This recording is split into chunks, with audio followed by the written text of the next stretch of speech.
शुरुआत करते हैं आज की न्यूज़पेपर की। हम सबसे पहले आप लोगों से एक रिक्वेस्ट है कि आप आरकेजे सिविल पाठशाला टेलीग्राम चैनल को ज्वाइन कर लीजिए।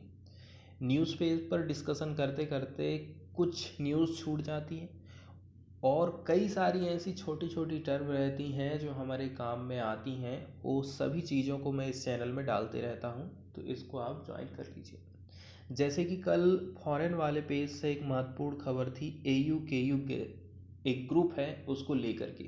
जिस प्रकार से क्वाड 4 देशों का ग्रुप है, ठीक उसी प्रकार से AU KUS जो है वो 3 देशों का एक ग्रुप बनता है। किसका किसका? इसमें है ऑस्ट्रेलिया, UK और US। ठीक है, 3 देश मिलकर के ये ग्रुप का निर्माण करते हैं। और US के जो राष्ट्रपति हैं उनका ये कहना है, जो बाइडन साहब का, कि ये जो है क्वाड से बिल्कुल अलग है, एकदम डिफरेंट है। ठीक है, अब इसके अंतर्गत क्या है? इसके अंतर्गत ऑस्ट्रेलिया को एक पनडुब्बी मिलने वाली है। किस प्रकार की? न्यूक्लियर पावर्ड सबमरीन, जो कि न्यूक्लियर पावर से संचालित होगी। अब इसकी अच्छी बात ये रहेगी कि ये जो है ना एकदम शांति के साथ बिना आवाज़ करे चलेगी। More capable than their conventional counterpart. इसके अलावा इसकी क्षमता भी जो है नॉर्मली जो सबमरीन रहती है उससे ज़्यादा ही रहेगी। इसके अलावा can be diploid for longer period, लंबे समय तक हम इसको समुद्र में रख सकते हैं। Needed to surface less frequently. और ये जो ग्रुप बनाया गया है इसका मेन उद्देश्य ये है कि इंडो पैसिफिक रीजन पर हमें सुरक्षा व्यवस्था को बनाए रखना है, वहाँ पर शांति बनाए रखना है। इसी के चलते चलते इस ग्रुप का निर्माण किया गया है। The partnership would also involve a new architecture of meetings and engagement between 3 countries. इसके अलावा and also cooperation across emerging technology, जैसे कि applied AI, quantum technology and under sea capabilities. इन सारी चीज़ों पर भी ये ग्रुप फोकस करने वाला है। इसके बाद हम आते हैं आज की न्यूज़पेपर में और चलते हैं सबसे पहले फॉरेन वाले हिस्से की तरफ। ठीक है, आज की जो न्यूज़ है वो हम देखने वाले हैं जिनेवा से रिलेटेड। तो आज हम जो मैप है वो जिनेवा को देखेंगे। न्यूज़ को सबसे पहले डिस्कस करते हैं। तो इसमें बात बताई गई है कि ग्लोबल वार्मिंग को रोकने के लिए हमको तुरंत कदम उठाने की ज़रूरत है। A new climate change report out on Thursday, जो कि ये बात बताती है limiting global warming to 1.5 degree Celsius will be impossible without immediate large scale emission cut, the UN chief का कहना है। तो यूनाइटेड नेशंस के जो चीफ हैं उनका ये कहना है कि आपने निर्धारित करे हो कि हमें 1.5 डिग्री, ठीक है, 1.5 डिग्री में ग्लोबल वार्मिंग को लिमिटेड कर देना। तो ये उतना आसान नहीं है, ये इम्पॉसिबल रहेगा यदि हम कोई इमीडिएटली कदम नहीं उठाते हैं। लार्ज स्केल हमें इमिशन को कट करना पड़ेगा, जैसे कि फॉसिल फ्यूल से जो होने वाला ऊर्जा, जो धुआं निकलता है, जो ईंधन हम यूज़ करते हैं, उसमें बहुत बड़ी कटौती करने की हमें ज़रूरत है, ऐसा यूनाइटेड नेशंस के चीफ का कहना। यूनाइटेड एंड साइंस 2021 की रिपोर्ट जो कि पब्लिश की जाती है, UN एजेंसी और कुछ साइंटिफिक पार्टनर रहते हैं, just week before the COP26 climate summit. तो COP26 का क्लाइमेट समिट होने वाला है, उसके पहले ही ये रिपोर्ट जारी की गई है। And its impact were accelerating and a temporary reduction in carbon emission caused by the corona pandemic had done nothing to slow the relentless warming, ऐसा रिपोर्ट का कहना। पहले हम ये कह रहे थे कि कोरोना के चलते चलते कंपनियां बंद हुई थी, अब आना जाना बंद हुआ था, तो ऐसा लग रहा था कि पॉल्यूशन बहुत कम हो गया है, लेकिन ग्लोबल वार्मिंग पर इसने कोई खास असर नहीं डाला है, ऐसा ये रिपोर्ट कहती है। यूनाइटेड नेशंस सेक्रेटरी जनरल हैं एंटोनियो गुटरेस, इनका कहना है रिपोर्ट की finding were an alarming appraisal of just how far of course we are in meeting the Paris goals. COP26 will be held in Glasgow from अक्टूबर 31 से लेकर के नवंबर 12 नवंबर तक चलना है। ठीक है, इसमें एक वर्ड यूज़ किया गया है अपार्सल, ठीक है, जिसका मतलब होता है मूल्यांकन करना। अब हम चलते हैं मैप की तरफ और देख लेते हैं मैप में स्विट्ज़रलैंड को, क्योंकि जो जिनेवा है वो स्विट्ज़रलैंड में ही आता है। ठीक है, तो पहला मैप आप देख रहे हैं, ये बताता है स्विट्ज़रलैंड की लोकेशन को, कौन से महाद्वीप में स्विट्ज़रलैंड आता है। तो स्विट्ज़रलैंड आता है यूरोप महाद्वीप में। ठीक है, ये आप जो पूरा एकदम डार्क कलर देख रहे हो, ये यूरोप महाद्वीप को पूरा बताता है। यहीं पर आता है स्विट्ज़रलैंड। मेनली स्विट्ज़रलैंड को यदि आप देखोगे तो ये सब तरफ से भूमि से घिरा हुआ है, भू आवेष्टित क्षेत्र जिसको कहा जाता है। तो स्विट्ज़रलैंड से यदि हम मेजर रेखाओं की लोकेशन को देखें तो आर्कटिक सर्किल की बात कर रहे हैं 66.5 डिग्री नॉर्थ की तरफ, और नीचे में आप जाओगे 23.5 डिग्री ट्रॉपिक ऑफ कैंसर। ठीक है, कर्क रेखा, तो आर्कटिक सर्किल और कर्क रेखा के बीचों बीच में स्विट्ज़रलैंड की लोकेशन हमको दिखाई दे रही है। इसके अलावा 0 डिग्री वाली जो रेखा है प्राइम मेडियन, इससे ये पड़ता है, इसके लिए हमको जाना पड़ेगा पूर्व की डायरेक्शन की तरफ। ठीक है, और मेजर जो सागर है जैसे कि आर्कटिक ओशियन किस तरफ पड़ेगा, आर्कटिक ओशियन पड़ेगा स्विट्ज़रलैंड के नॉर्थ की तरफ। अटलांटिक ओशियन किस तरफ पड़ेगा, तो यदि आप स्विट्ज़रलैंड के साउथ वाले हिस्से की तरफ जाओगे तो अटलांटिक ओशियन है। अब हम देख लेते हैं स्विट्ज़रलैंड के मैप को, कहाँ पर इसकी लोकेशन है, कौन कौन से देशों के साथ अपनी बाउंड्री को ये शेयर कर रहा है। स्विट्ज़रलैंड की जो लोकेशन है वो पड़ता है सेंट्रल यूरोप में, यूरोप के लगभग लगभग सेंट्रल में पड़ता है। इसकी जो सीमाएं हैं उसको हम देख लेते हैं। ठीक है, आप नॉर्थ की तरफ जाओगे तो जर्मनी के साथ में अपनी बाउंड्री को शेयर कर रहा है। ठीक है, फ्रांस कहाँ पर है, इसके वेस्ट में अपनी बाउंड्री को शेयर करता है। पश्चिम की तरफ अब यदि आप जाओगे तो फ्रांस के साथ अपनी बाउंड्री को शेयर करता है। इसके अलावा दक्षिण फ्रांस कहाँ से कहाँ तक फैला हुआ है, पूरा नॉर्थ से लेकर के साउथ तक, कौन से वाले हिस्से में, पश्चिमी वाले हिस्से की तरफ। साउथ की तरफ जाओगे तो इटली के साथ अपनी बाउंड्री को शेयर करता है, और पूरब की तरफ जाओगे ईस्ट की तरफ में तो ऑस्ट्रिया और लेंचस्टाइन के साथ में अपनी बाउंड्री को शेयर करता है। यहाँ पर एक लेक है, लेक जिनेवा। ठीक है, ये आपको दिखाई दे रही है ना लेक जिनेवा, इसी के नीचे में ये शहर स्थित है जिनेवा, जिसकी न्यूज़ हम आज देखे हैं। और ये एक रिवर है रोहोनो, उसी के किनारे से होते हुए गुजरती है। इसके अलावा हम थोड़ी सी जानकारी अपने भारत के भूगोल की भी चर्चा कर लेते हैं। ठीक है, भारत की यदि हम लोकेशन की बात करें ना तो हमने एक ग्लोब बना लिया है। ठीक है, ये 0 डिग्री वाली हो गई विषुवत वृत्त जिसको हम कहते हैं। अब ये ऊपर वाला हिस्सा हो गया उत्तरी गोलार्ध और नीचे वाला हिस्सा हो गया दक्षिणी गोलार्ध। तो हमारा जो देश है वो स्थित है उत्तरी गोलार्ध में, नॉर्थ वाले पोल में हमारा इंडिया स्थित है। ठीक है, नॉर्थ वाले हिस्से की हम बात करेंगे जहाँ पर हमारे देश की लोकेशन है, तो 0 डिग्री से आप चले जाओ 8 डिग्री 4 मिनट, मान के चलो लगभग लगभग यहाँ पर एक रेखा, अक्षांश रेखा यहाँ से खींच दीजिए आप, ये हो गई 8 डिग्री 4 मिनट वाली। यहाँ से लेकर के आपको चले जाना है 37 डिग्री 6 मिनट तक, मान के चलिए यहाँ तक आप चले गए 37 डिग्री 6 मिनट तक चले गए। ठीक है, अब ये जो दो रेखाएं हैं, इन्हीं दो रेखाओं के बीच में हमारे इंडिया की लोकेशन स्थित है।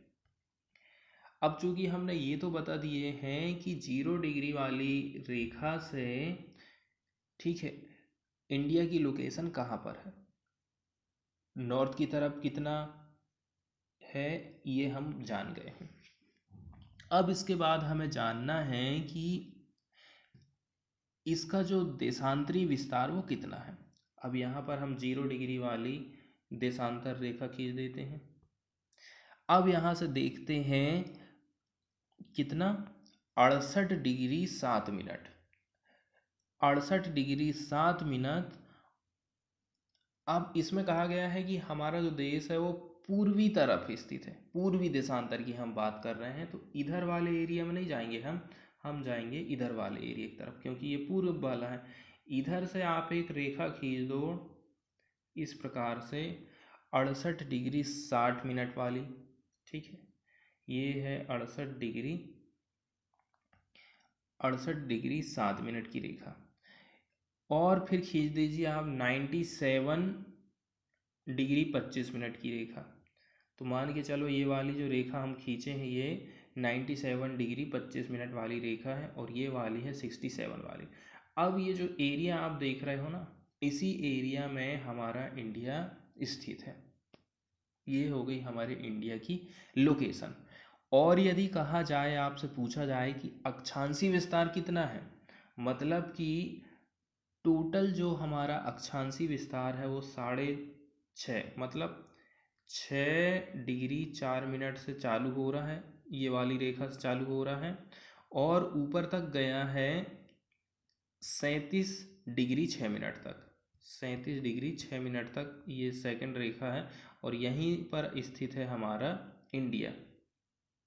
इतनी लोकेशन आपको ध्यान में रखना है। इसके अलावा यदि हम इसकी बाउंड्रीज की बात करें, कौन कौन से देशों के साथ में ये शेयर करता है, तो देखो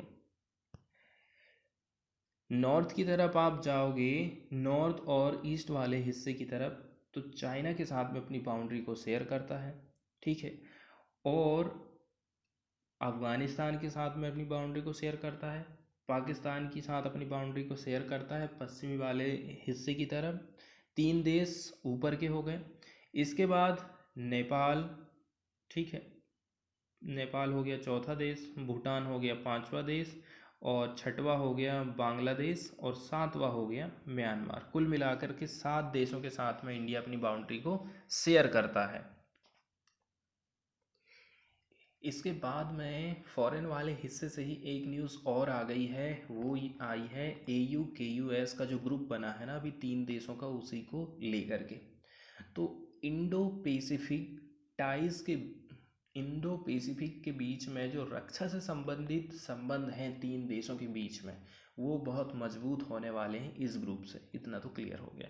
under the new security partnership the US and UK will equip Australia with nuclear submarine. अब कल एक न्यूज़ तो आई थी, लेकिन उसमें यह क्लियर नहीं हो पा रहा था कि ऑस्ट्रेलिया को ये सबमरीन आखिर देगा कौन।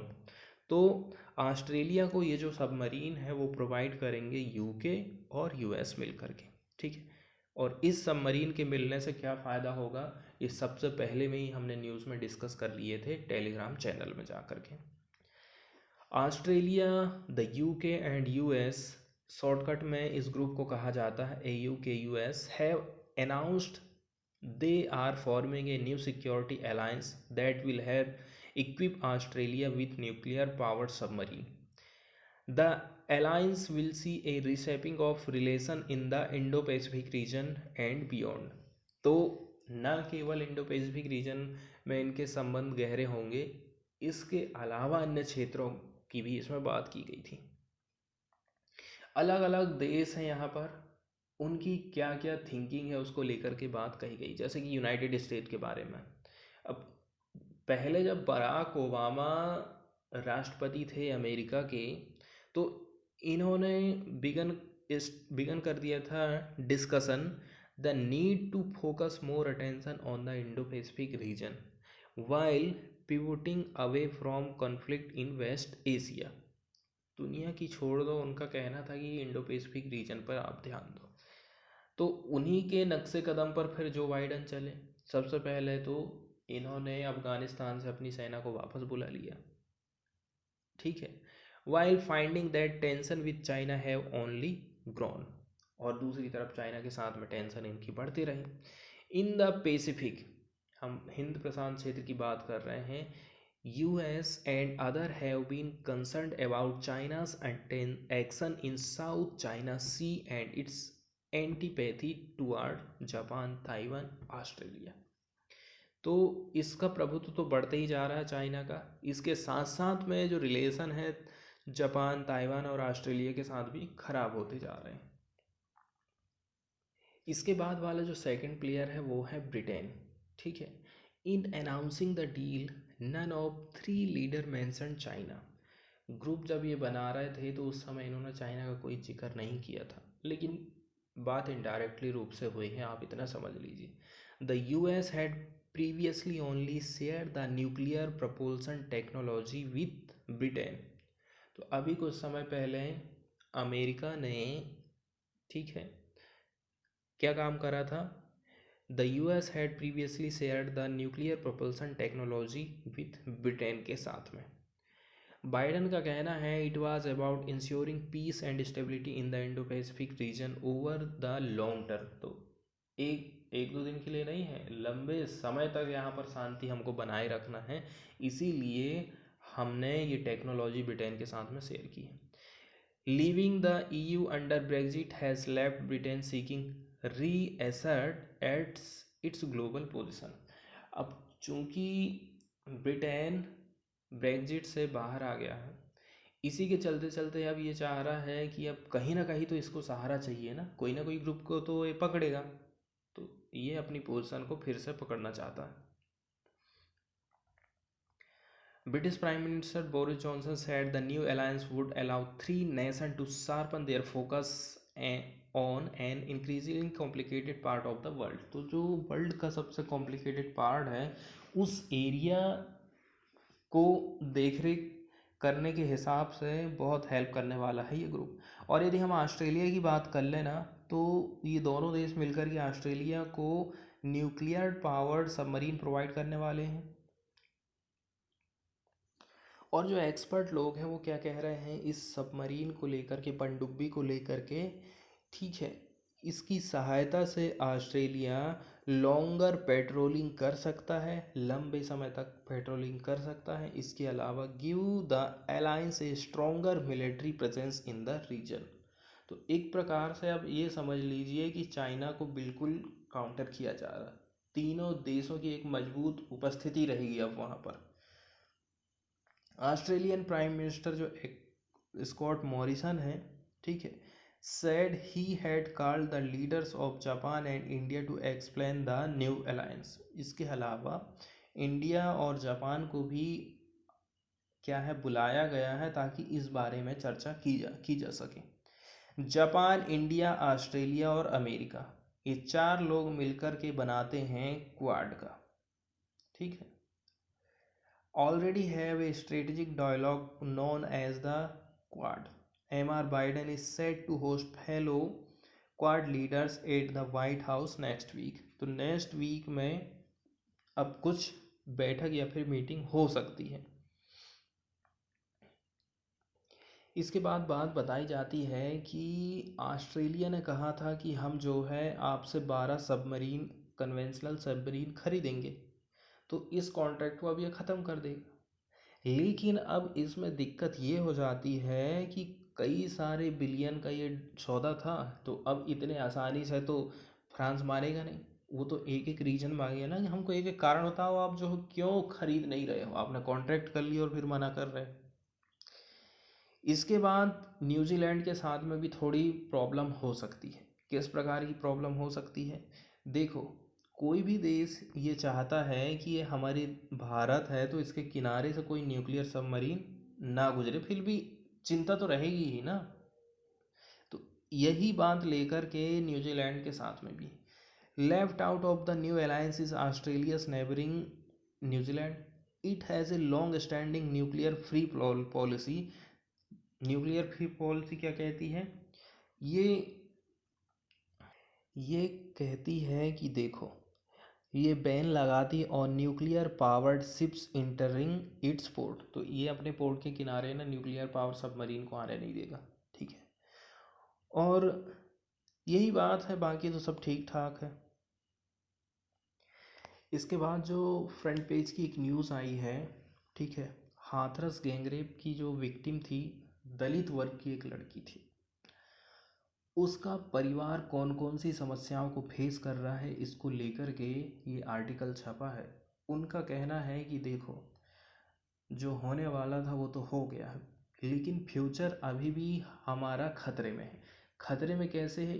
अब जैसे लड़की के पिता के जो चाचा थे, उनकी भी बच्चियां हैं, तो उनका कहना है कि उनके लिए भी खतरा है, खतरा भी है। और दूसरी बात आ जाती है, फिर उनके ऊपर फिर टिप्पणियां करी जाएंगी, उनके ऊपर कमेंट्स किए जाएंगे, इसको लेकर के वो कैसे करके जी पाएंगी उनकी बच्चियां भी। इसके अलावा पहले तो दलित वर्ग एकदम कटा हुआ ही था, समझ लीजिए। अब हम और भी ज़्यादा गांव वालों से, अन्य वर्गों से कट गए हैं और भी दलित हो गए, ठीक है। अभी क्या है, कड़ी निगरानी में है इनका घर, सीसीटीवी कैमरा लगे हुए हैं और जवान भी जो है सुरक्षा में रहते हैं। दूसरी बात, इनका ऐसा कहना है कि जब हम कोर्ट जाते हैं केस लड़ने के लिए, तो लोग हमें बुरी नज़र से देखते हैं। उनको ऐसा लगता है कि जैसे हम न्याय की मांग कर रहे हैं, तो हम कोई बहुत बड़ा अपराध, गुनाह कर रहे हैं, इस नज़र से लोग हमको देखते हैं और हमारे ऊपर कमेंट करते हैं, ठीक है। बाद में फिर वही सब बातें हैं कि मेडिकल स्टाफ ने किस प्रकार से देरी करी, वो चाहते ही नहीं थे कि रेप का जो मामला है वो सामने आ जाए, और बहुत सारी ऐसी बातें हैं जो यहाँ से हमको पता चलती। अभी भी ये लोग न्याय के लिए भटक रहे हैं। इसके बाद वाली न्यूज़ हम देखने वाले हैं NCLAT से रिलेटेड। तो चीमा इसके हेड होने वाले हैं टिल 20 सितंबर 20 तक, ठीक है। अब ऐसा केंद्र सरकार ने सुप्रीम कोर्ट को बता दिया। A brief impasses with the Supreme Court on Thursday, the central government agreed as a one of measure to reinstate justice, restore कर दिया है justice AIS Cheema as acting chairperson of the national company law appellate tribunal till his retirement on September 20 तक, so that he can pronounce the judgment pending with him. तो जो भी judgement pending है, वो सारे केसों की सुनवाई अब हो जाएगी। NCLAT की यदि हम बात करें, तो NCLAT एक ऐसा ट्रिब्यूनल होता है जहाँ पर कंपनियों के बड़े बड़े जो है कंपनियों के मसले सुलझाए जाते हैं। National company law appellate tribunal का गठन कंपनी एक्ट 2013 की धारा 410 के अंतर्गत किया गया था। अब हम बात कर लेते हैं NCLT की, ठीक है। मान के चलिए ये SBI है, SBI से मैं सेल कंपनी लोन लेती है, ठीक है। SBI से लोन लेती है और बाद में उस लोन को पटाने में असमर्थ हो जाती है। तो ये वाला जो केस है, इसकी सुनवाई करता है NCLT। जब सेल यहाँ पर भी केस हार जाएगी, तो वो कहाँ पर जाएगी? वो चले जाएगी NCLAT के पास चले जाती है, ठीक है। तो एक प्रकार से अपीलीय ट्रिब्यूनल कहलाता है NCLAT। सबसे पहले यदि कंपनी दिवालिया होने वाली रहती या फिर कोई मामला ऐसा आया, तो NCLT के पास जाएगा। इसके बाद यहाँ पर एक प्रोफेशनल व्यक्ति को नियुक्त कर दिया जाएगा, ठीक है, जिसकी जिम्मेदारी ये रहती है कि 180 दिनों के भीतर कंपनी फिर से काम करने लग जाए और उसका लोन वोन वो पटाना चालू कर दे, इस कंडीशन में आपको लाना है, ठीक है। अगर कंपनी इस लिमिटेड पीरियड के भीतर रिवाइव हो गई है, तो नॉर्मल काम करने लगेगी, और यदि ऐसा नहीं होगा तो उसको दिवालिया मानकर आगे की कार्रवाई की जाती है। कई सारी चीज़ें रहती हैं इसमें भी, ठीक है। इसके बाद वाली जो न्यूज़ है वो आप देखोगे इकोनॉमिक्स वाले पोर्शन से रिलेटेड, जो कि रिलेट करता है हमारा बेड बैंक, ठीक है। बेड बैंक एक तरह का ARC कंपनी ही है जिसका काम है बैंकों के फंसे हुए कर्जा को, जिसको हम अंग्रेजी में NPA कहते हैं, इकोनॉमिक की भाषा में नॉन प्रॉफिट एसेट, इसको वो खरीद लेगा। बैड बैंक किसी भी बैड एसेट को गुड एसेट में बदलने का काम करता है, ऐसा रहता है बैड बैंक। और यदि हम न्यूज़ की बात करें ना, तो सरकार ने क्या काम करा है, देश में बैड बैंक बनाने का ऐलान कर दिया। यूनियन कैबिनेट ने इसके लिए NARCL, national asset reconstruction company limited की ओर से जारी सिक्योरिटी रिसीट के लिए 36,600 करोड़ रुपये की गारंटी सरकार देगी। सिक्योरिटी रिसीट से किसी फाइनेंशियल एसेट पर एसेट रिकंस्ट्रक्शन के अधिकार को मान्यता मिल जाती है, ठीक है। दूसरी बात यह है, आमतौर पर जो एसेट रिकंस्ट्रक्शन कंपनी है या फिर बैड बैंक है, फंसे हुए कर्जा को 15% कैश देकर के खरीद लेती हैं, बाकी 85% सिक्योरिटी रिसीट के तौर पर होता है। तो वित्त मंत्री ने इसका ऐलान किया 16 तारीख को। पिछले 6 साल में बैंकों ने, ठीक है,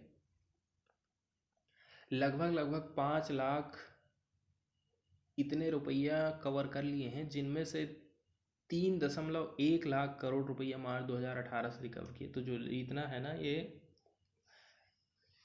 लाख करोड़ रुपया में है। अब बैंकों को अपने फंसे हुए कर्ज भरोसे के साथ अपने फंसे हुए कर्ज NARCL को बेच सकेंगे।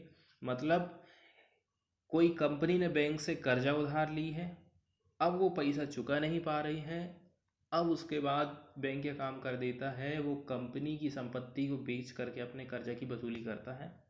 तो अब ये इसमें उसकी सहायता कौन करेगा, NARCL को बेच सकेंगे, ये खरीद लेगी उस कंपनी की संपत्ति को। NARCL को बोलचाल की भाषा में हम बैड बैंक कह सकते हैं। कंपनी को सिक्योरिटी रिसीप्ट पर सरकार की गारंटी मिल जाएगी, इसी के आधार पर ये बैंकों के डूबे हुए कर्ज को खरीदेगी। एक न्यूज़ आई है जिसमें गवर्नमेंट क्या काम करना चाहती है, वेस्ट टू एनर्जी प्लांट स्थापित करना चाहती है, ठीक है, ताकि जो हम कचरा है उसका सही यूज़ किया जा सके। लेकिन कुछ लोग जो है इसका विरोध कर रहे हैं। क्यों विरोध कर रहे हैं उसको लेकर के एक इंटरव्यू आया है जिसमें एक बात भी बताई गई है, ठीक है। इसमें क्या काम कहा गया है, देखो, it reality it involve neither an acceptable waste disposal method, ना ही एक्सेप्टेबल एनर्जी डिडक्शन प्रोसेस है ये, ठीक है। ये WTE यूनिट मेनली क्या करती है, actually convert the waste into invisible particles and gaseous pollutant in the atmosphere. हमारी आंखों में कुछ दिखेगा ही नहीं, इस प्रकार से छोटे छोटे जो पार्टिकल कण है ना, उसमें ये वेस्टेज कन्वर्ट हो जाएगा और ये एटमॉस्फेयर में फिर मिल जाएगा, leading to heightened inhalation hazard. अब यही हमारी फिर क्या है, सांसों के माध्यम से हमारे अंदर प्रवेश करने वाला। The pollutant produce from the waste on the ground can enter the body through water and food and this pollution is limited to some specific areas. कुछ ही एरिया में ये देखने को हमको मिलेगा। However, air pollution created by WTE plant can spread across many kilometer depending on the prevailing wind pattern। अब कचरा जो पड़ा है तो वो थोड़े से ही जगह में पड़ा है, लेकिन यदि ये जो कचरा है एकदम छोटे छोटे कणों के रूप में हो जाएगा तो क्या होगा, हवा जिधर चलेगी वहां तक कईयों किलोमीटर तक ये बह के चला जाएगा हवा में साथ साथ। It is fact that pollution get diluted as it's spread away from the plant, but even after dilution many of these pollutants including many carcinogens remain potentially dangerous। तो किल मिलाकर के इसमें यही बात करी जाती है, कचरा जो आप यहाँ वहाँ फेंक रहे हो ना, एक प्रकार से अपराध है, ठीक है। अब पार्टिकुलर इसमें बात करी गई है कि देखो, in Gurugram the citizen groups have been insisting that the garbage produced in each of the municipal wards should be treated within the ward itself। जो वार्ड कचरा पैदा कर रहा है वो ही को व्यवस्थित करने का काम करे। This is possible by following segregation of waste at source. Source से ही आप जो है उसको सेग्रीगेट कर दीजिए, अलग अलग कर दीजिए, गीला कचरा, सूखा कचरा, इलेक्ट्रॉनिक वेस्ट। गवर्नमेंट का फिर से एक आलोचना करने वाली पिक्चर है, आप देख रहे हैं। 3 जो धर्म वाले जो लोग हैं ना, इनको एंट्री दी जा रही है, और बाकी ये जो मुस्लिम कम्युनिटी के लोग हैं उनको नागरिकता से बाहर कर दिया जा रहा है। ठीक है, वही सब बात है जैसे ही अफ़गानिस्तान में अभी लोग फंसे हुए हैं, तो अफ़गानिस्तान से आने वाले लोगों को भी 2 भाग में डिवाइड कर दिया गया। एक तो नॉन मुस्लिम कम्युनिटी है और दूसरी तरफ मुस्लिम कम्युनिटी। तो जो नॉन मुस्लिम कम्युनिटी है उसको CAA एक्ट के तहत नागरिकता प्रोवाइड कर दी जाएगी, और बाकी उनको जो है नागरिकता में वैसी कोई छूट नहीं मिलने वाली है। उसी को लेकर के ये पिक्चर है।